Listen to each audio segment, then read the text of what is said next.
সমৃদ্ধি নামে এক বোন আমার কাছে ওটস আর বিউলি ডাল খিচুড়ির রেসিপি চাইলো, তবে আমি আজ সেইভাবে শেয়ার করবো যেভাবে আমি করি। আমি জানি তোমরা আমার থেকে অনেকেই আছো অনেক রকমভাবে বানাও, অনেক ভালো বানাও, তবে আমি সেইভাবে শেয়ার করবো যেভাবে আমি বানাই। তো হ্যালো এভরিওয়ান, আশা করি সবাই ভালো আছো। আজকে শেয়ার করবো আমার সকালের কিছু কাজ বাজ। আর এই যে সকালবেলা পটল আলু ভাজা বসিয়ে দিয়েছে, বড়মশাইকে টিফিনে দেবো। প্রথমে আমি তেল আর বাটার গরম করে এখানে দিয়ে দিয়েছিলাম একটু ক্যাপসিকাম। তোমরা চাইলে নিজেদের পছন্দের সবজি দিতে পারো। আর এই যে বিউলির ডাল প্রথমে আমি ভেজে ভিজিয়ে রেখেছিলাম।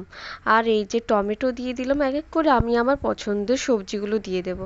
আর আমি যখনই ওটসের খিচুড়ি বানাই তখনই আমি কি করি, ওটসটাকে একটু সাঁতলিয়ে নিই, না হলে আমার কাছে একটু কাঁচা কাঁচা গন্ধ আসে। আর এই যে নুন আর হলুদ দিয়ে দিলাম, আর এখানে আদা দিয়ে ভালো করে এটাকে ভেজে নিয়েছি। আর ভেজে নেওয়ার পরে এই যে বিউলির ডাল ভেজানো, এই বিউলির ডালটা নিয়েও আমি একটু নাড়িয়ে নেব।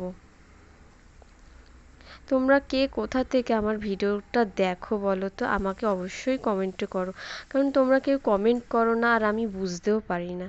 তো এই যে আমি দিয়ে দিলাম এখানে সেই সাঁতলিয়ে রাখা ওটস। আর এই যে ভালো করে সাঁতলিয়ে আমি এখানে দিয়ে দেবো ফুটন্ত গরম জল। ফুটন্ত গরম জল দিয়ে এটাকে আমি ডাইরেক্ট প্রেশার কুকারে দিয়ে দেবো। অবশ্যই প্রেশার কুকারে দেওয়ার আগে আমি একটু নুনটা চেক করে নেব, যেহেতু আমার নুনটা কম হয়েছে বলে আরেকটু নুন অ্যাড করে দিয়েছি। এবার এটাকে আমি 2 থেকে 3টে সিটি দেব, যেহেতু সব কিছু করাই আছে। তো এই যে হয়ে গেল আমার সকালের বিউলির ডাল আর ওটসের খিচুড়ি। এইটা খেয়ে আজ যাবে তীর্থাঙ্কর স্কুলে। তো তোমাদের কাছে কেমন লাগলো? আর কালারটা একটু অন্যরকম লাগছে, আর লাস্টে ঘি দিয়ে সার্ভ করেছিলাম। এখানে কিন্তু কালারটা আরও বেটার ছিল, তবে আমার ফোনে এতটা ভালো আসেনি। আশা করি সবাই বুঝতে পারছো।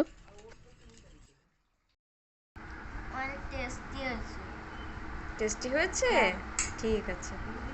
বাবাইয়ের ম্যাগিটা ভীষণ পছন্দের, তবে আমি খুব বেশি ম্যাগিটা বাড়িতে আনি না, কখনো কখনো আনি। তো আজ টিফিনে ওকে দিয়েছিলাম একটু কোরিয়ান স্টাইলে ম্যাগি করে, কারণ এটা খেতে আমার ভীষণ ভালো লাগে। এত গরমে আজ ওকে দিয়ে দিয়েছিলাম সাথে একটু টক দই। আমি এখানে নুন চিনি আর একটু গোলমরিচের গুঁড়ো দিয়ে মিশিয়ে ওকে টক দইটা দিয়ে আর দিয়ে দিয়েছিলাম একটা কলা। তো এই ছিল আজকের টিফিন। যেহেতু ওদের স্কুলে স্টিলের বোতল একদম অ্যালাউ নেই, তাই ওকে আমি এখানে ট্রান্সফরমেট বোতল দিই, ওয়াটার বোতল। টাটা।